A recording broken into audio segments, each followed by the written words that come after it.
Tony Ogwang ow'emyaka 21 agamba yawambibwa mu 2001 abayeekera ba Kony n'atendekebwa okukuba emmundu nga muto ddala okutuusa lwe yanunulwa amajje ga UPDF mu 2007. They took me and they tied me on a rope. I could not escape.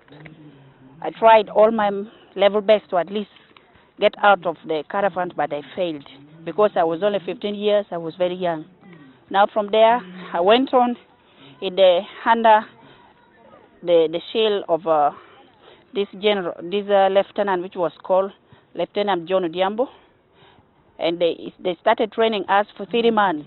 And within these 3 months, they gave us the guns, and out of the guns they gave us, I used to hold the gun very okay, and I was the best. Ebyemizannyo kati byeyeeyuna okusobola okuddamu okutereeza obulamu bwe. Nga kkooti yensi yonna etandise okwekenneenya oba Dominic Ongwen aliko emisango gye yaza, bangi ku baakosebwa mu lutalo luno basabirira kimu nnamula ya bwenkanya, wabula ye Ogwang endowooza ye eyawukanako okweyo. I don't blame Dominic Ongwen because he was working under our top leader, Joseph Kony General, and he have to do what Kony has said.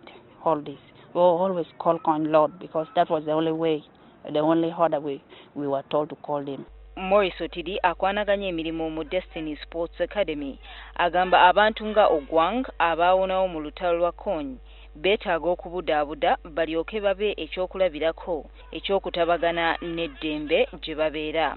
Most of them, because some of them left when they were 5 years old, some were 6 years old, so they still have the guts for education.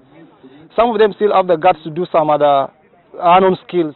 Oluvannyuma lw'ennaku 6 nga kkooti ewuliriza ebikwata ku Dominic Ongwen yakusalawo oba alina emisango egy'okumuvunaana oba nedda.